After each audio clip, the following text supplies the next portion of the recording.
So first of all, I want to tell you how excited I am to have you on the show. I have so many things to talk about. And ever since our conversation, I have been dying to just have some one-on-one time to sort of chat. So first of all, for those that are listening, I just sort of met Merryn recently. And I don't know about you, Merryn, but like the first 5 minutes, I knew we were connected, like as human beings. And I could have spoken for hours. So that was amazing. I never expect that, but it was really a nice surprise. And I want to fully say that Merryn is a good human being. Before anything else, she's a wonderful human being. And I'm so pleased to have gotten to meet you and hopefully get to know you better. So we have a lot to do in the future, I'm sure. I think so. Thank you so much. And I feel the same way about you. You're a mensch. I appreciate that. And so I'm going to get right into it because there's so many things I want to talk about. I was reading about you and all of the things that you've done. And I've been sort of brushing up on Curve magazine, when it was founded, how the various iterations. And I was looking through your resume of all the boards that you sit on and all of the village theater thing too. I didn't even know about that. And I was like, wow, what doesn't she do? Oh, what don't I do? I don't bake and I don't do math at all. But I can do everything else. Absolutely. First of all, how are you? You're in New York, right? I am. I'm in the epicenter of the pandemic. I am doing as well as I can. There are a lot of people doing it harder than me, so I am grateful for the small things. Excellent. I was in New York last weekend. I drove from Chicago to New York, my husband and I, to visit my sister who is sort of panicking about the pandemic. And she and her partner live in Newburgh, New York, which is a little bit up the Hudson. Mm-hmm. So we drove there and we spent the night in Youngstown, Ohio on the way there. It was a ghost town. We had this beautiful hotel all to ourselves almost. Wow. And then we got to upstate New York, and it was very odd because in Chicago, we're in phase 3, so people are starting to get back to normal. In Ohio and Pennsylvania, they don't care. They weren't wearing masks, nothing. We stopped to get some gas, and the Denny's at the truck stop was open, and people were sitting inside eating breakfast. Well, now you're talking a foreign language. I don't understand truck stop. I don't understand Denny's. Well, listen, you're not missing anything. I'll just tell you that. But when we got to New York, everyone was wearing masks. Oh, yeah. We took it seriously here. I think New Yorkers are very practical people, and it's intense because our social distancing is not our strong suit. Let me just say that. There is no understanding of personal space in this city at all. So it was necessary. When we saw that death toll climbing, and it's serious, it's going to hit 25,000. That's not nothing. That is a war. So it behooves you to really obey the rules. And I'm really proud of New York for the way it's responded to people anyway. Yeah, I know that, as a New Yorker myself, I was very sad to see, the pandemic really have such an impact in my hometown. I used to live in New York City. I lived at 79th and West End Avenue. Nice. Now all of my family migrated up the Hudson a little bit, but I love Chicago. Don't get me wrong, but there's nothing like New York. No, and I'm glad to hear that. It was pretty amazing. So I want to ask you a question. First of all, should I be nervous that it looks like there's a spinal column hanging on your wall behind you? What would Freud say? It's not a spinal column, but no, it's not at all. It's part of an artwork that might look like that. So maybe I should readjust my screen. Oh, now I see it a little bit better. Yeah, it's my Buddha. Let's just say I'm a very lightweight, watered down Buddhist. Oh, very good. We could talk about that as well, too, because I just recently had someone on the show. His name is Robert De Laurentiis. He's a fellow pilot. I'm a pilot as well. And he is now flying pole to pole. And he's a very spiritual guy. And we had some interesting conversations about the spirituality of once you get away from the craziness of the population, especially the bigger cities, and you're alone flying over the South Pole, for instance, nobody's there. What is that like? And it was very interesting what he said. So here's the question, the big question. I know you probably have been asked this 100 times, and if not, then that's awesome. I'll be exclusive. But why do lesbian publications and the lesbian community think they're so separate from the LGBT community, Q+? Oh, well, I mean, maybe you're asking the wrong person, because I don't feel that way. I've never thought we're separate. We're totally inclusive. We always have been, of women that identify as gay, bisexual, transgender, gender nonconforming, gender non-binary. But I can only speak for Curve. I can't speak for everybody that's ever published a lesbian magazine. But what I will say about Curve is we've hung on to that word because we think it's important. It's an important signifier of same-sex attraction between women. And it's really as simple as that. I myself, I have a bunch of different words. I want to bring back sapphic. That's what I want to do. I love that word because, that sapphic implies that you're a same-sex attracted woman, but you could also be other things. Sure. But, in terms of, the separation of it, historically, part of it comes from the lesbian feminist movement, where there was a biological argument for separatism. I personally don't subscribe to that. I don't believe separatism of any kind ends up in a good place. But I also do respect women that have made the choice to live apart for various reasons, whether that's socioeconomic or trauma-based. But I don't believe in biological essentialism. So that's not something I will claim to be part of our culture at Curve. And then there's the very real socioeconomic factor, which is if you do identify as a woman, you're bound to be earning about 20% less than men. Yeah, so that actually ends up separating you from a bunch of different possibilities in your own life. And that's a whole other discussion. Right. Well, the reason why I asked this question, it's come up several times over the last few years, but it came up recently when I was putting together that advisory board, the Equality Advisory Board, and I was chatting with other lesbian publishers, right? Mm-hmm. Not as wonderful as you, by the way. I'm just going to put that out there. But one of the things one of them said was, well, we're used to being overlooked by LGBT media. Mm-hmm. And I didn't understand that. So my question, I guess, was rooted in why do some in the lesbian community feel ostracized from what we're all doing? I guess I just don't understand that separation. And even as a gay man, and I'm going to tell you this from a place of ignorance, right? Mm-hmm. So I came out very late, so I don't have a lot of history. So I apologize for that in advance because I'm genuinely curious. Mm-hmm. Like I don't understand why there is that ostracization from the rest of the gay community. Well, I'm not going to bash you, DJ, but you are a gay white man. And given that gay white men have really driven the movement, that is the privileged voice. And often women are treated as a minority, even though technically we're a majority.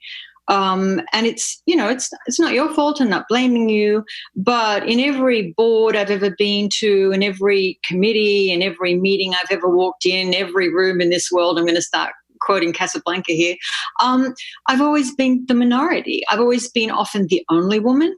Even when I go on gay press trips, I'm very often the only woman. Really? And I tell you, it's a really good thing. I love gay men, and I've got a little gay man inside of me, I'm sure. But I get along with my gay brothers just fine. But I think that when you are even in a community setting, it's still signaled to you that you're the minority. I mean, God help women of color, God help, gender nonconforming people of color who walk into these settings and feel completely marginalized. So I think we've got a little bit of work to do in our community. It's just the way things, have been historically, but we're changing it. Right. Well, one of the things that I am trying to do is because I'm ignorant of that history, I don't have that baggage either. So I'm moving forward and saying, let's include this person and let's include these people and let's do this and did I make the noise? Did that thing? Sorry. It wasn't me. Let's I don't have those predisposed barriers, if you will. Mm-hmm. right? So my thought was, okay, since I don't know anything, then I'm just going to take a sledgehammer and I'm going to try and change things, because things have, I've only been in the gay media for about, I'm going to say 6 or 7 years, right? And I never wanted to be in the spotlight, ever. I've always wanted to be behind the scenes and focus on the business side of things.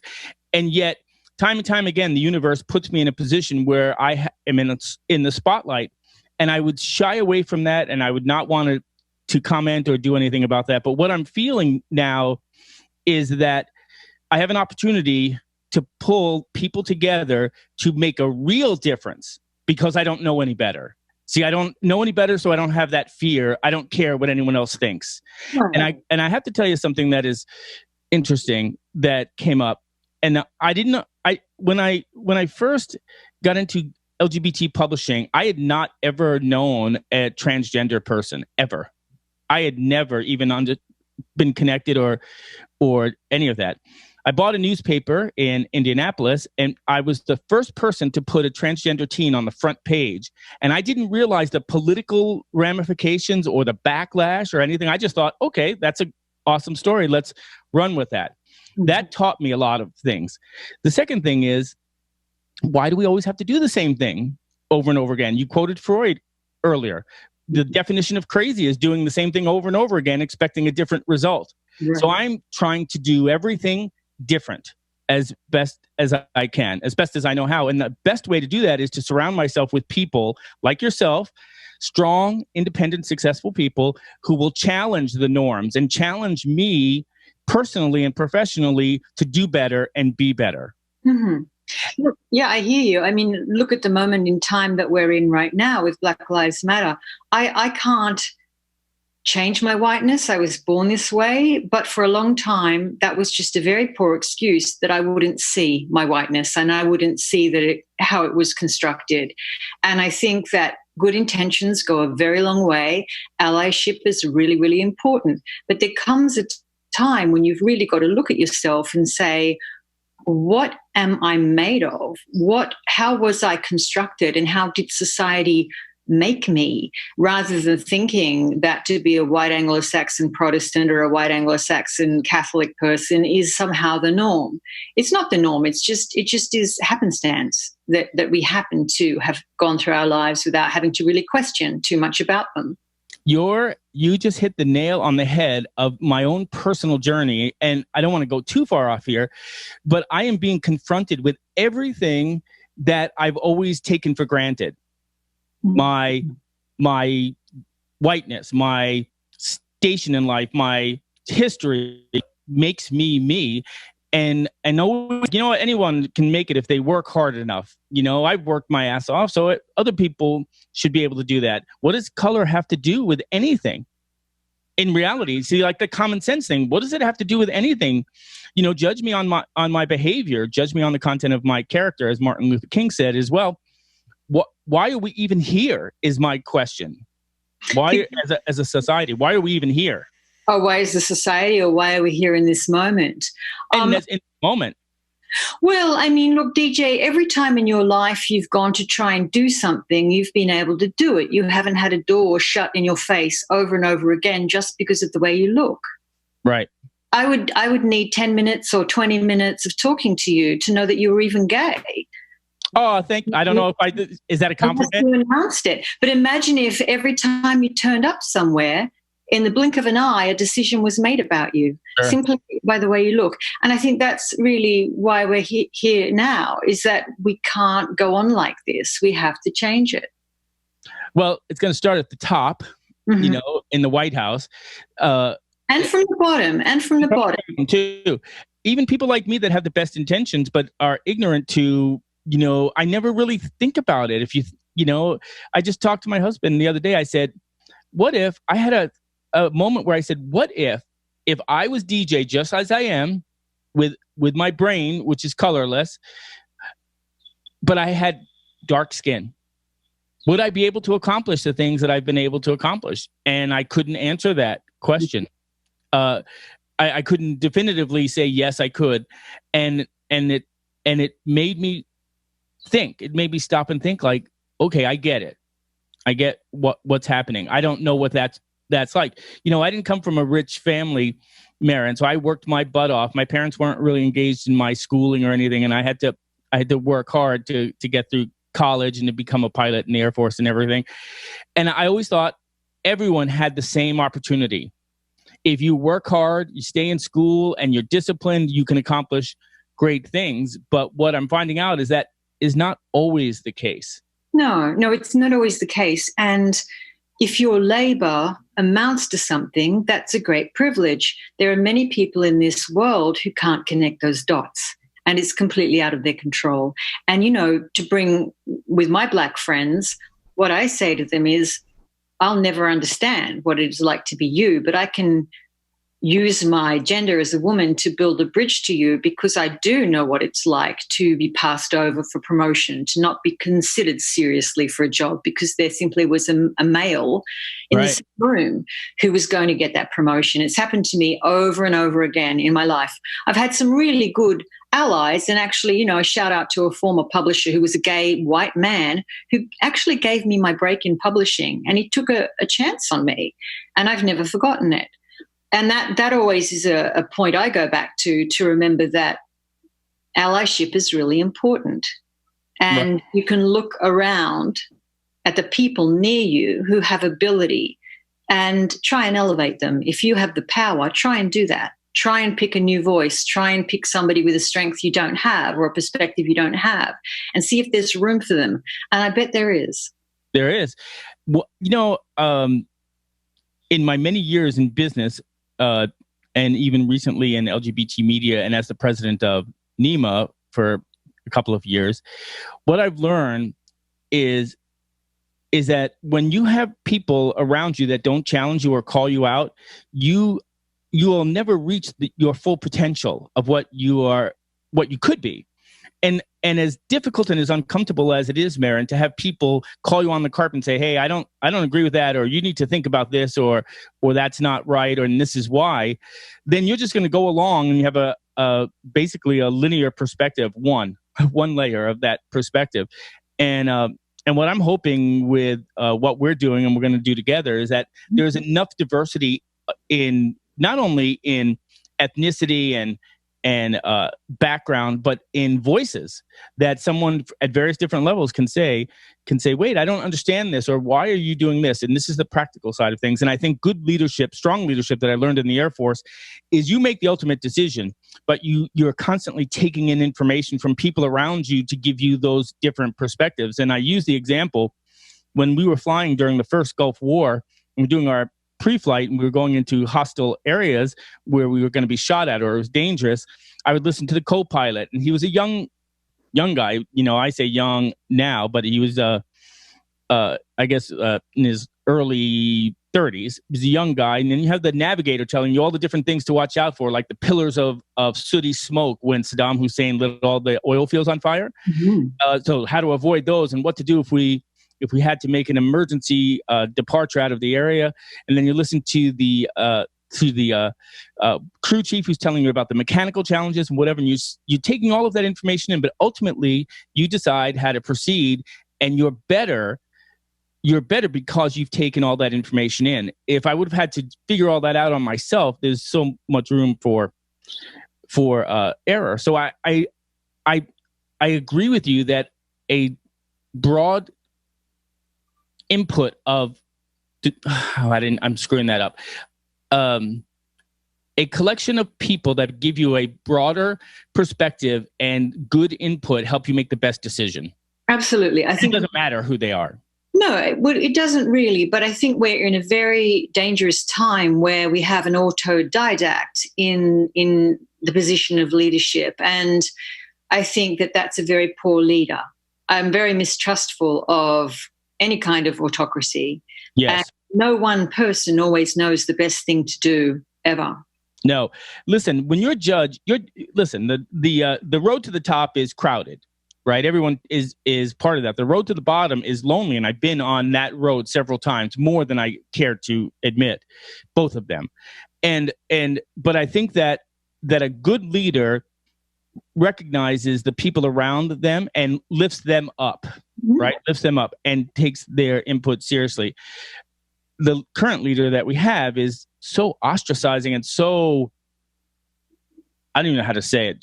He's just a horrible, uninspirational leader. He's just a bully, right? Now, he may be doing some things. His administration is doing some things that I agree with, and I support those things. But you can't even support that because the bramble bush of craziness around it is too hard to penetrate, right? And I don't think that. I feel like I've been in a schoolyard fight for 3 years. It's exhausting. Bully. Yeah. I'm exhausted by it, and I'm not really happy with anyone right now. And I'm gonna, I don't know what's gonna happen. I don't know how we can survive another 4 years of this. I don't know how I can survive another 4 years of this, but it'll be interesting to see. It'll be interesting to see what happens. But right now I'm burnt out on COVID and on all this other craziness that's happening in the world.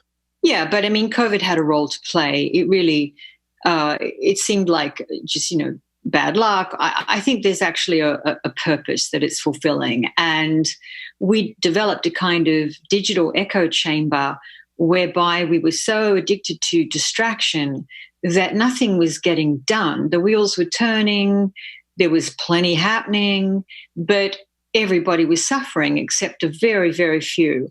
And, in my other job as a digital news producer, I used to just turn to my co-workers and say, this is not sustainable. This cannot go on. We can't possibly go on like this. People are going quite literally crazy.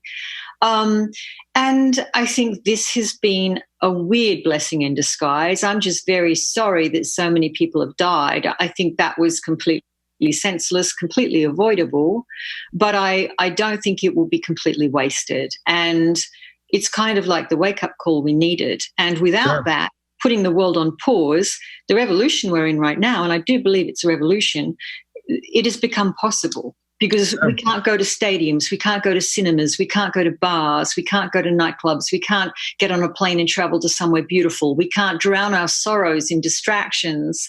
We are stuck and we are forced to look at what we've made. And I think that's why you're seeing the uprisings you're seeing now. Funny you said that, because I thought when this first happened, I thought, how am I going to survive? I'm so connected. We're our Instagram, our phones, our computers, and all of that. Even a good friend of mine who was hiking on Mount Everest was able to text from the top of Mount Everest to his family. And I was thinking, we're so connected. I'm old enough to remember when there wasn't an internet, and I'm old enough to remember that when you went camping or you went hiking, you were alone and you could gather your thoughts and you can appreciate Mother Nature. I almost believe that this is, I don't want to sound too metaphysical here, but I almost believe that the earth just sort of said, I need a break from all of you. So this is what's going to happen, because I'm looking out. I'm going to show you something here. Hopefully I can do it. Okay, I see that. Wow. How beautiful is that? That's Lake Michigan. That's Yes. the view. And I've never seen it so blue since I've lived here. Wow. And my thought was, for the last couple of months, there hardly have been any cars on the highway. There's been no cars downtown. The earth is getting a little bit of a breather. And Merryn, I don't know how you feel about this, but I was forced to sort of relax and take stock and pause and think, oh, I don't have to go anywhere. Now, I'm one of the fortunate ones like you. I could survive this pandemic and we're fine. We have plenty of food. We have a nice place to live, and we didn't want for anything. We're just stir crazy because we were stuck in our apartment. But I often wondered, what is it like for the people that don't have those safety nets? Right. How do they pay their rent? How do they get their food? How do they take care of their kids? And while the politicians were bickering and fighting, these people, some friends of ours or servers, were drifting out in the wind with nothing, and I don't know how they survived, but I'm curious to see how it's all going to come back. But I will tell you, for me, it made me sort of take stock of what I was doing. I was doing so many things. I was I was the president of NEMA. I was doing Pride Flight. I was doing my podcast. I was publishing a couple of publications. I was doing some other things. And why am I doing all of that? I'm 59 years old, focused. Mm-hmm. And I read a really good book talking about billionaires, and not that this is about money, but their discipline. And what they do is, instead of being everything to everyone everywhere, they pick like a few things, and that's where they focus, and they get really good at that. That's right. The single focus success, it increases your odds. That's very much the truth. And it clears your mind. Mm-hmm. Because I'll tell you, I had another agency, and I had another partner, and I had all these different things. And I thought to myself, I'm in too much. I need to just focus and just narrow it down. And I'll tell you this, my mental health is a lot better. I'm a lot calmer. I'm not as stressed, except when I watch the news, but I think that I take from the pandemic that this pause was good if you looked for it. Mm. It could be bad if you let it be, but there was good that came out of it. And part of it was what you said, is that it just slowed everything down. Now, what do you think the effect on Pride will be? Because one of the things about being an LGBTQ person is that a good aspect of our lives and our identities are performative. And I was thinking, if you can't go out and be with your people, that part of your identity is really silenced. And I feel it's so important, this pride, that we find another way to express ourselves and find community. I completely agree. And I will tell you, this is a great segue into the next topic that I want to talk about. And but with virtual prides, I mean, they're fine, but it's not the same. Mm. It's not the same as having human interaction. Now, here in Chicago, they just postponed Pride. So it's going to be in September, the actual Pride. But really, the big event for us is Market Days in August. And that's still going on as of right now. And so I think you're going to see a lot of people really appreciate being with other people. And I'll tell you, Merryn, this is great. I love chatting with you on Zoom, but I would love to sit and, see you in person. And I never realized how much I took that for granted until this happened. That's another unintentional byproduct of it. I didn't really understand how much I enjoyed the company of other human beings. Right. And the understanding of humanness in general. Listen, every Pride, it's the closest I ever get to touching a hairy, sweaty man. I mean, being completely, exclusively attracted to women. Every Pride on the dance floor is a bit of a shock, because I'll hug some guy who's in a sweaty tank, and I'll be like, yep, and that's why I'm gay. Yeah. But I love it because it humanizes everything for me. We're part of a real brotherhood, sisterhood, and I miss that. Yes, and this is something too that I think that we can try to change. And one of the things that I think is important for Pride. First of all, I chatted with Orlando Reese. Orlando was the CEO of Pride Media for a bit, and he's part of our group now as well. And we were talking about, what does Pride mean? And how does listen, this pandemic has really screwed up Pride season this year. And all of these, Pride events are canceled, from Denver to Nashville to just about even San Francisco. They canceled till next year. So we're in essence going to go through Pride season without very many prides. And that is, I think, is going to have a psychological effect. I don't know what that is, but I think it's going to have a psychological effect, because those virtual prides are not going to be good enough. They're not, but define good enough. So it's not going to be the same. It's going to be different. So with Global Pride, you're going to be able to very possibly log on and be in Manchester, log on and be in Moscow, be in Johannesburg, be in, somewhere in Ohio. That's going to be the benefit. And if you're a differently abled person, or a person who's stuck at home with children, or a person that has no money that year, you can still go somewhere. It's not going to be the same, but it might just be an opportunity. Sure. I do know that we're looking forward to next year. And I think that normally I don't get too excited for Pride, but I just go and we have fun. But next year I'm going to be super excited, because I just want to be around people. I want to be around our people. And, this brings up the other thing I want to talk about. Someone posted just recently in one of the groups that I belong to that a lot of brands, a lot of advertisers that normally come out and support Pride, a lot of publishers, get a lot of their revenue during the Pride season for the year. And so a lot of brands and agencies are not doing that this year. They're skipping over it. That effect is going to have a significant impact on LGBT media, I think, going forward. There are some that got the SBA loans that are going to help them survive, and others that didn't. And I don't know how they're going to survive. Digital revenue is not going to be enough to keep the publications going. What are your feelings about the future of print publications? And I know the curve is going through an evolution as well.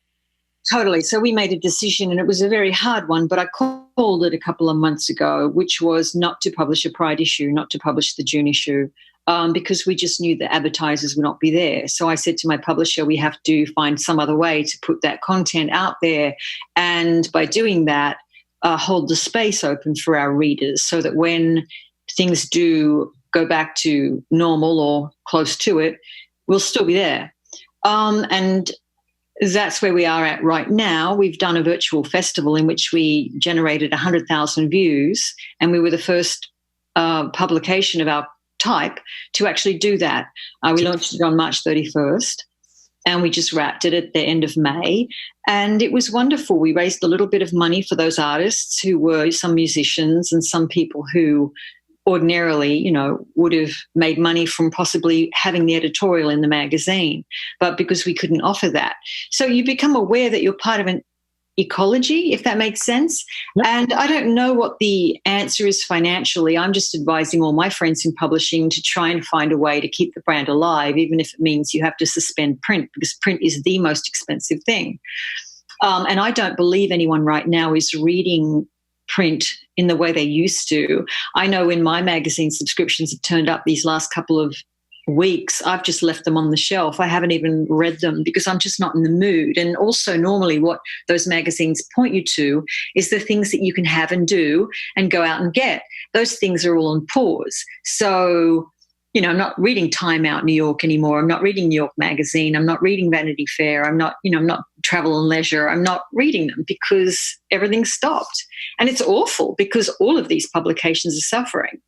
But I think they'll come back. You can bring print back anytime. It is simply a product. You can simply open up the print presses and start again. Sure. It's really all about readers' appetite and what they need at any given point in time. And if you really are cognizant of that, you're going to serve your readers. We decided our readers wanted connectivity and information.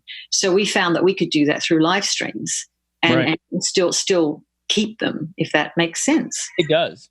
Now, I'm going to show you, to your point, I still get magazines. Yeah. And they collect on my desk, and I subscribe to them because I like the feel. I like to read a magazine. I don't always want to read something on my tablet, and at this point, it's really hard for me to read stuff on my phone. But I published an article that I wrote, and it said print is not dead, because good content will always be sought out by those that want to see it. And the shelf life of print is longer than aggregated content always on a digital platform. And so I try to the publishers that people will seek you out if you are providing excellent content. And you have to provide excellent content across multiple platforms. You can't just rely on print because we don't live in that age anymore where that's the only source. So you have to have print and you have to have digital, to a certain degree. But in the pandemic, first of all, who's going to want print because everyone's afraid to touch it? It's a touchable thing, right?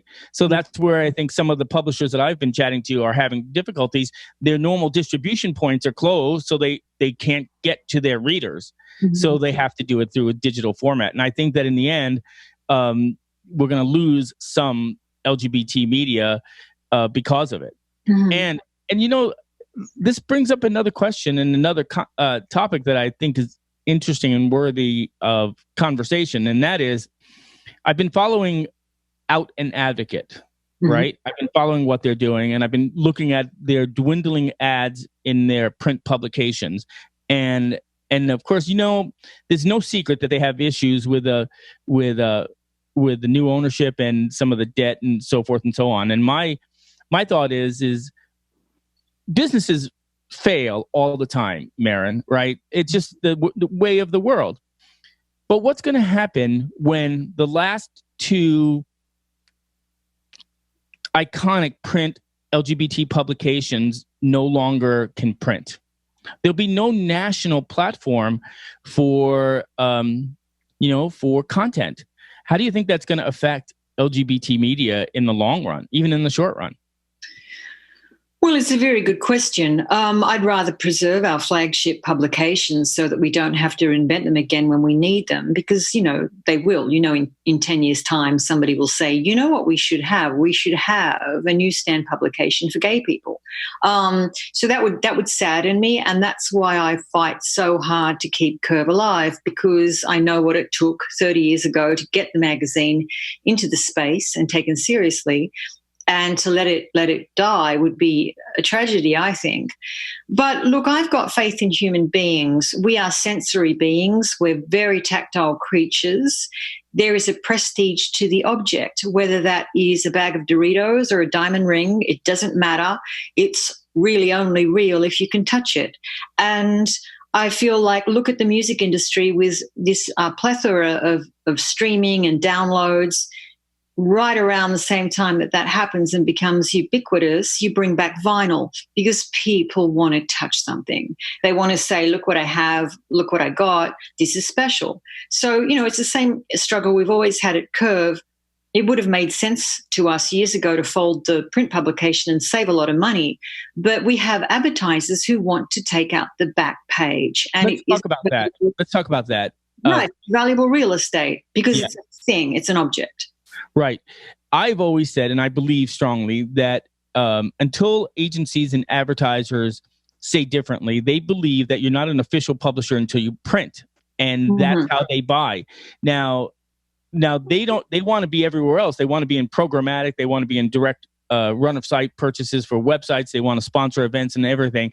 But seeing their ad on the back page of a print magazine is sort of their sign of legitimacy, if you will. And I don't think that has changed. So my thought is that even if you have to print 10 pages and you go from, perfect bound to saddle stitch, you get out there and you still print some sort of publication, I think that's how you hang on if you have to. But I also think that the digital age is just growing leaps and bounds, and we need to get ahead of it. And as in LGBT media, we are nowhere near the forefront of that. We're playing catch up. And my conversations with Matt Skellerud and a few other people that are in that circle are like, we have to catch up. We have to catch up. We're all old school publishers that are print, and we just distribute in the gay communities. But now we can distribute everywhere. And as a result of having some semblance of what's the word I'm thinking of? Mainstream. Now that we got a little bit of mainstream, we also have competitors. Yeah. So how do we survive? It used to be that you can distribute your publications and we were the direct conduit to that community. And the only place that you can reach our community is through those publications. Now you can run an ad in Time magazine, which has an audited larger circulation, or Vanity Fair and this and that. And they may get a little bit of pushback, but they're not going to get, business ending boycotting like it used to. So now us localized publications are competing for that, and we don't have that audience.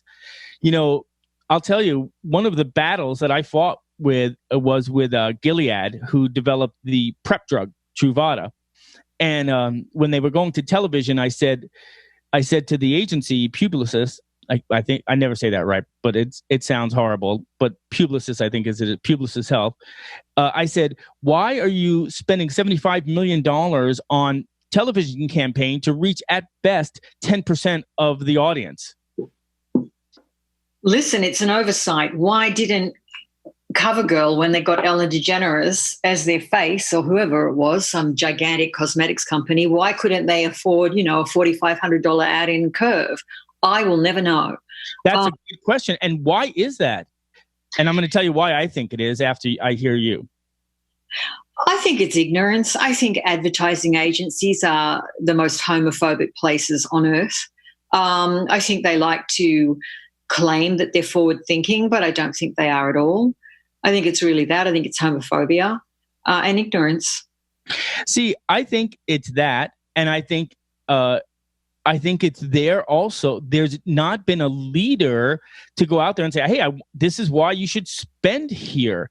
One of the things that I found over and over again, Merryn, and I'm not going to sugarcoat this at all, and I know you wouldn't expect that, but when I called up these agencies, I live in Chicago, but I'm a New Yorker, and I was like, what is going on here? Why are you hiring an agency that is asking me how to reach the LGBTQ community? Why are you not dealing with LGBTQ agencies or professionals to get that? You have Verizon is doing a huge Pride campaign. Have I seen any of that money? Have you? No. And look, I'm not an advertising person. I did work in advertising very briefly many years ago, and it was not a great experience. I used to walk home crying most days. But look, I just don't know. I don't know what to say. All I'll say, I come from a content perspective, and I'll say this. No one is ever going to tell our stories in the way that we tell them.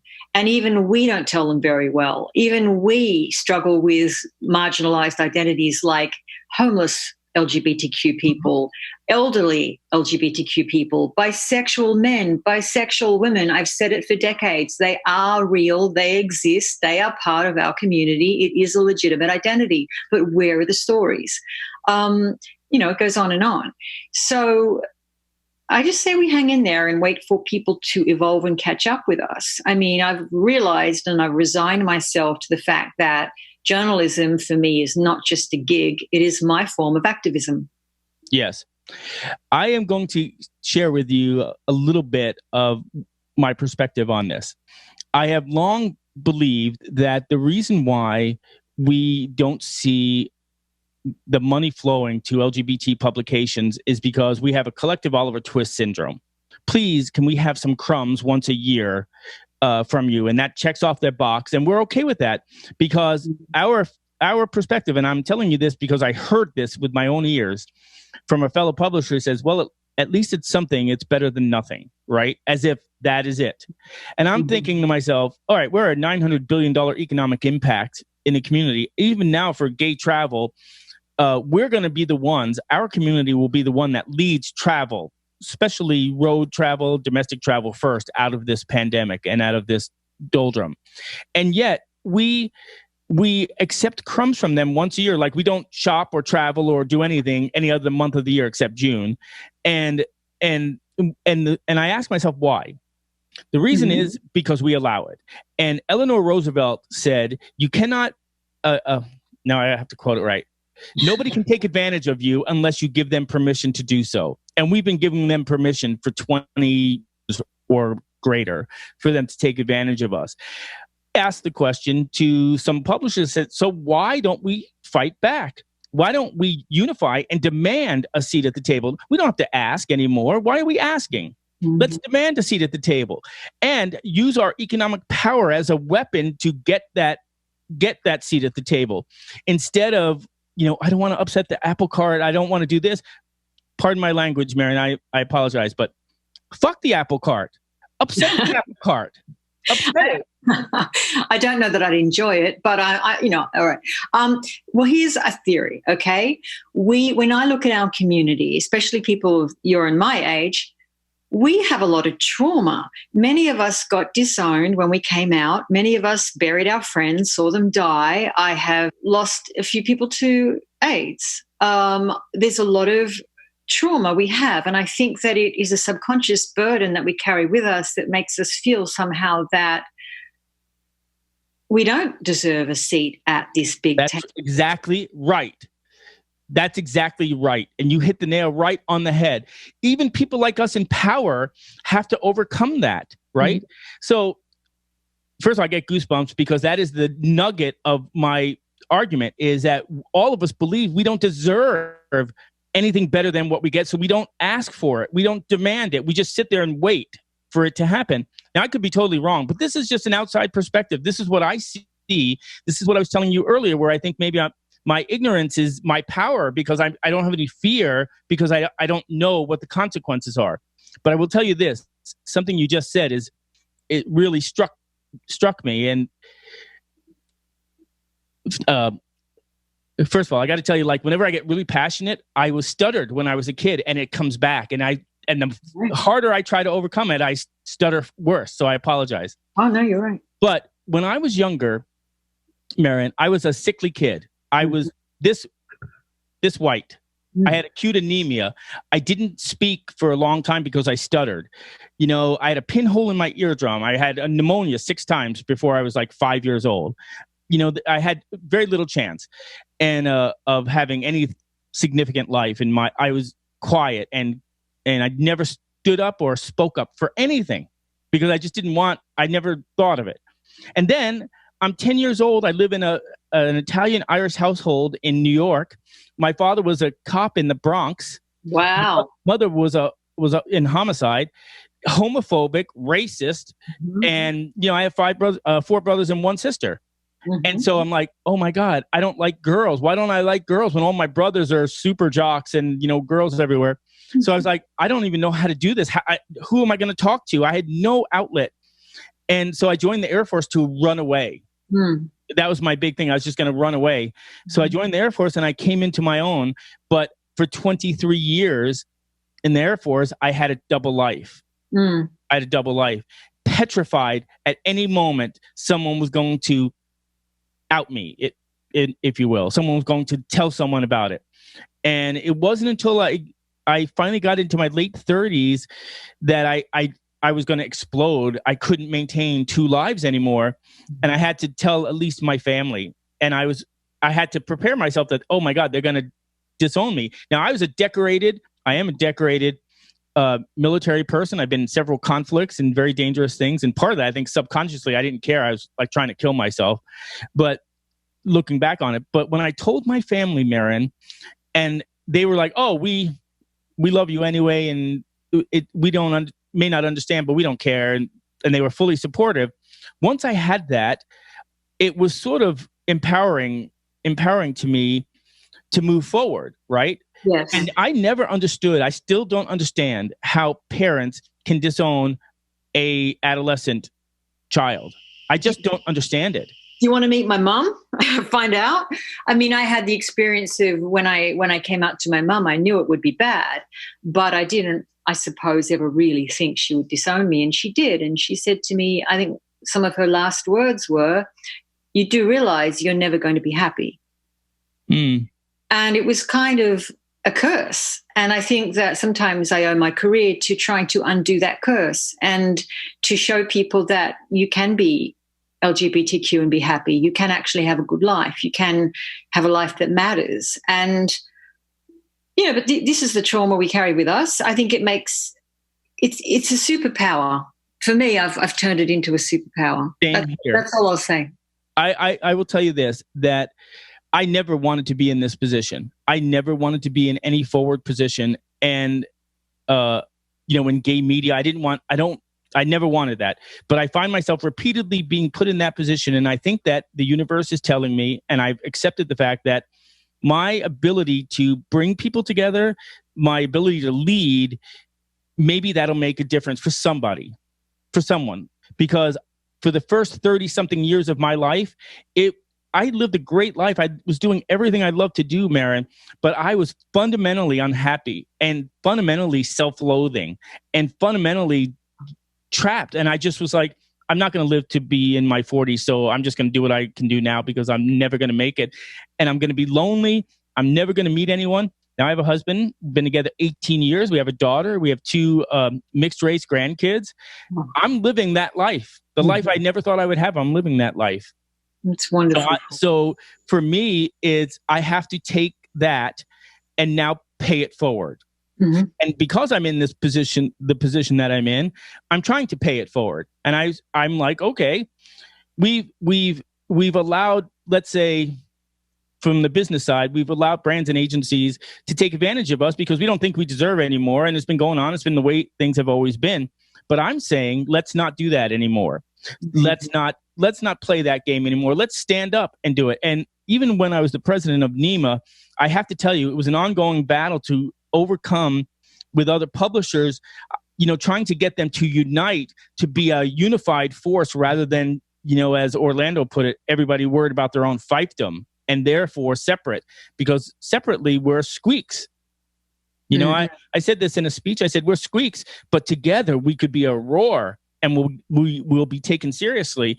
And I think that's one of the things that I'm attempting to do with Equalitas and with the advisory board that I assembled, is to bring strong voices to help us not only understand what we're up against, but to also demand that we have a seat at the table going forward. Now, what that yields, I don't know, but I feel like there's, even not knowing what that end result is going to be, it's better than what we're doing now.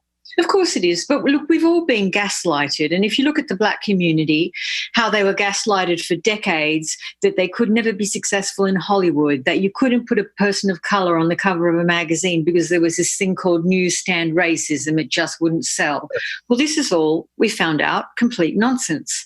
And, we've seen top grossing movies that are 90% Black cast. We've seen magazine covers sell out with people of colour on the cover. And it really was just, the system didn't want to change until people had had enough. And I think times are changing. I think now is the time to make demands, no matter what minority you are, because honestly, we all have been gaslighted for a very long time. Well, Orlando and I had a conversation about this, and I asked him about this specifically with the LGBTQ plus community. And he said, well, here's the thing, is you have the African American community, and you have the Latino community, and you have the Asian community, and all of those. But in the LGBT community, it's has a little bit of a different dynamic, because we have African Americans, Latinos, and Asians all within the LGBTQ plus community. And so we touch on all of those buttons. And this is what he was telling me is that brands want to segregate everybody and say, well, your impact is smaller. Your $900 billion economic impact is smaller because we can reach the more specific ethnicity here. And I disagree with this, and I'm not disagreeing with you, but I disagree with them, because a straight person of color is very different to a queer person of color in terms of their consumer behavior. So I feel that, the fact that we have that diversity in our community is actually a strength, because our community really were influencers before there were influencers. That's right. Everybody knows that we are, by nature, early adopters of everything, whether that's fashion or technology or travel. We're always the market that bounces back before everybody else decides that it's safe to. And I really think, again, it's an oversight by the larger community. And I also think this is our opportunity to stand up and say, well, you may not know what to do, but we do. And we know how to reach our community.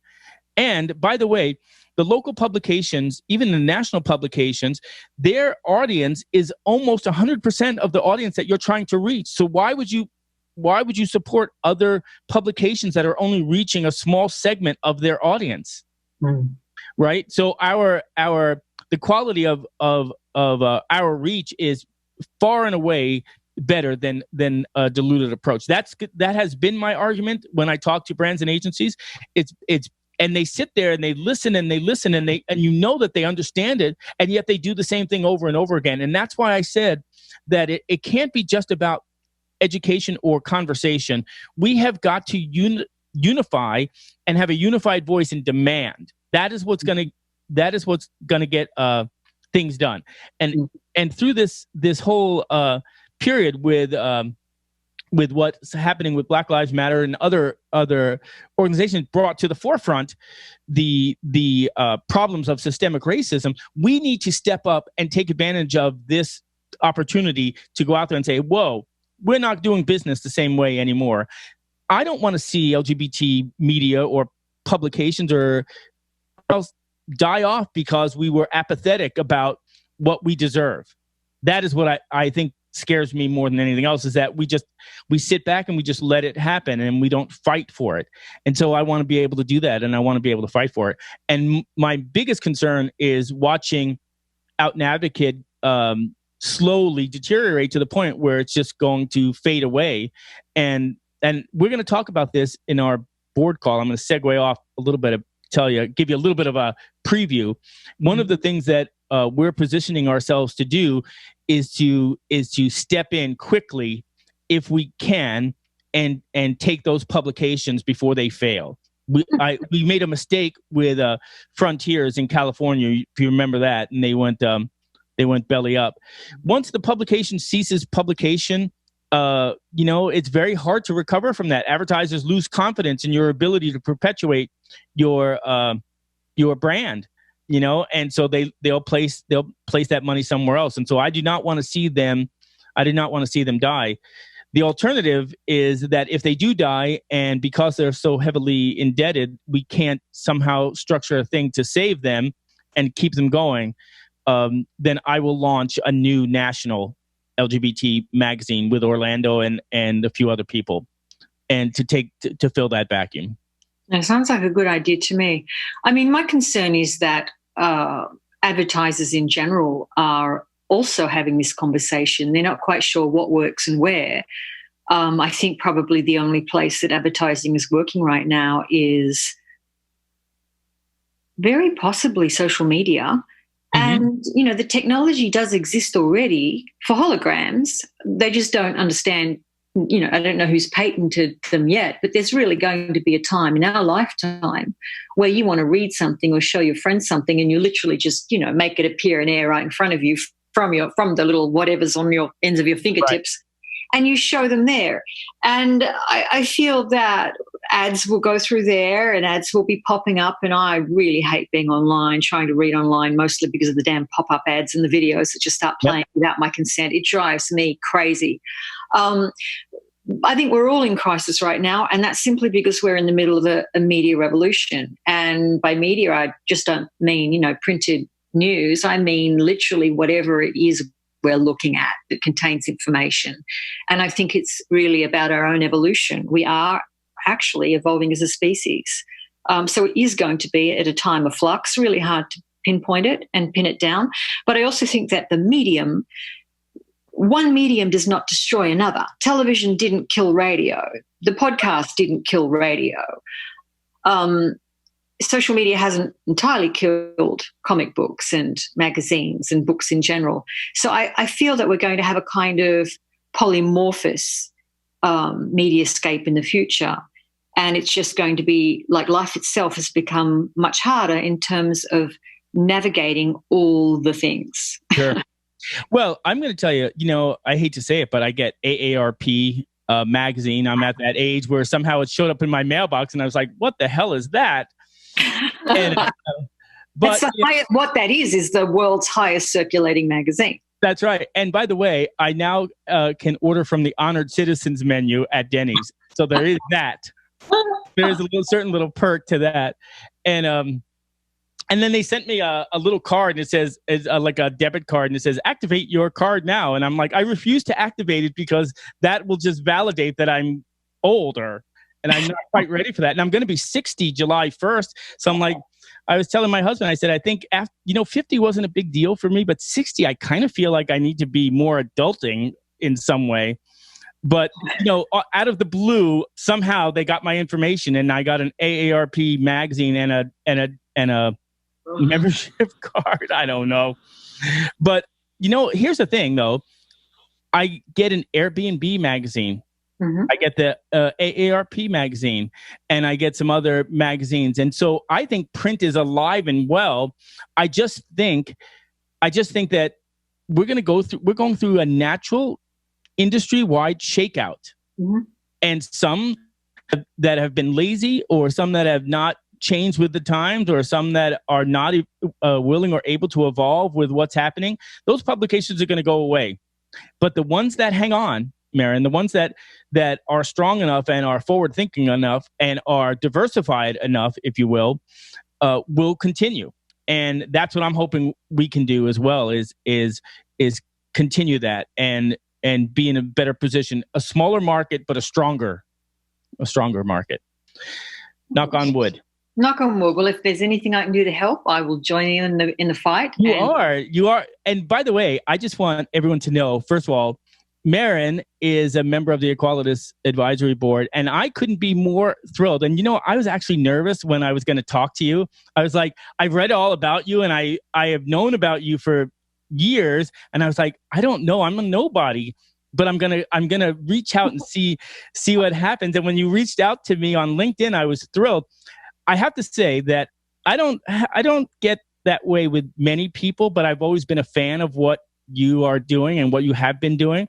And I never see you at any of the conferences because I don't know why, but we just don't see each other. But when I did have the chance to meet you and speak with you, Merryn was one of the loveliest people, and the conversation I was thrilled. And I sound like a fanboy, don't I? It's horrible. But I really was a fan, and you're an inspiration, quite frankly. I mean, I read your biography, and I researched a little bit about you, and I was like, oh my goodness, she does everything. She does everything and is a lovely person. Oh, well, thank you so much. So I was very thrilled. Anyway, I don't want to go on and make you embarrassed, but I just want to tell you that that I'm not easily impressed, but I was impressed. Oh, DJ, you haven't even seen me naked. I mean, anyway. And even if I did see you naked, it's not like you have any superpower over me. Well, although I do say I say to my husband, I say, I'm gay, I'm not dead. If I see a nice looking woman in a low cut dress with a slice up the side on her thigh, sorry. I mean, I ain't gonna look. Nothing. You're Italian after all. I am. I mean, come on, let's not go crazy. But anyway, so I was very impressed. And then I saw you on the sounding board call with Ed Salvato, and I wasn't able to go on the last few ones because I had a abscess tooth, and then I had it pulled, and I was in so much pain. TMI. I didn't go on the last two either because I was working, unfortunately. But it was a great forum, and I hope it's going to help change the travel industry for us. Let me ask you this: our last part of the show, I want to talk about travel, right? So I saw in your bio, I want to just pull it up here to make sure that I'm talking. You were on all these boards. Where is it here? Like on the New York Times Travel Show, you were a panelist and a presenter. The CMI, you were a panelist there. IGLTA, and Prague Pride, Camara, LGBT in Brazil. So is travel a big part of what you're interested in, or is it just sort of like where you saw yourself? It is. A great poet once said, I love the phrase, butterflies in their shoes. And I think it's genetic with me because my grandfather and great uncle were ship's captains and, in the navies and traveled all around the world. And I think I caught that gene. I like to move around and test my curiosity, meet new people, spread the word. And every journalist has to have a beat, and I thought at one point mine must be celebrities because I love performativity and I love knowing how it works. But I think it's really travel. And I think it's a way you can really change people and change hearts and minds. And that appeals to me. And I love the visuals of a horizon. I've always loved it. I share your passion. I have, because I was in the military, I never lived anywhere more than 3 years. And I traveled all over the world, and I tried to experience as much different culture as possible, which I think shapes your perspective on things. And, and then of course, my husband and I, we lived on a 60-foot sailboat for 3 years, and we never owned a boat. That was our first boat. And we were going to sail around the world. We never made it out of San Francisco Bay, but we did it. I wouldn't do it again, but I did it for that time. And that was sort of fun. And then we drove across the United States in a vintage motorhome for a year, and with no plan. We just said, where do we want to go? And we just went. And you meet a lot of people, and you realize that people are are good.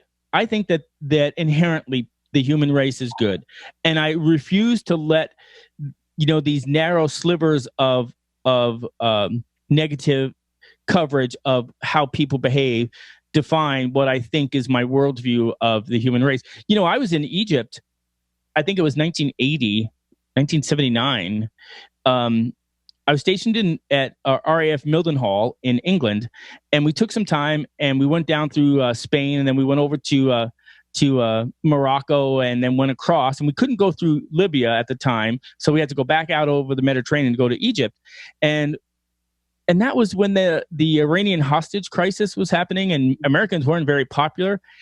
I met some of the most wonderful people in Cairo and Alexandria, and it made me realize, wow, not everyone's a terrorist. Because if I read the news and believed it, then that's exactly what I would believe.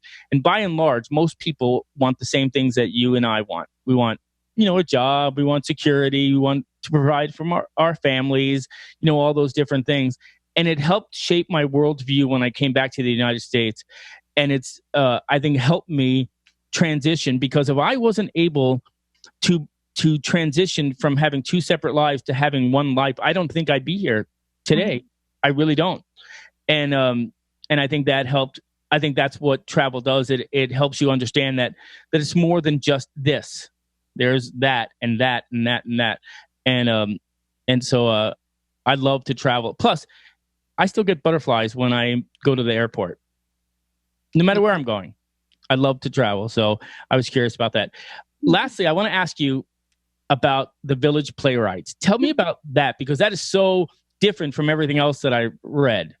So I have a previous life. Well, I like to still think it is my life, but back in Australia, I was actually a theatre professor, theatre and film, and I had a former life as an academic, and I just shifted gears. But my expertise is in academic speaking, is theatre and playwriting, and I've been writing plays since 91. Back in Australia, had a few put on there. And one of the big attractions of New York for me was, of course, the theatre community. Sure. And acting. And I did train briefly to be an actor, wasn't very good, really decided that I had the soul of a writer, not a performer. And, I still use some of those skills to present and to do public speaking and to hopefully be, relatively competent as a public person. But I love playwriting. I love dialogue. And I think a part of it is to express this idea of discourse and ideas in opposition to each other. How do you write a scene? A scene is two people want different things. Which one is going to get it? What happens if they don't get it? And it's a great tool for understanding the world. That is awesome. Ironically, funny enough, I always thought when I was younger that I would be an actor. And I always thought I wanted to do that but for me, in my mind, it was like, I want to be somebody else. I don't want to be this stuttering gay kid. I want to be an actor. I want to be that or this or that or what have you.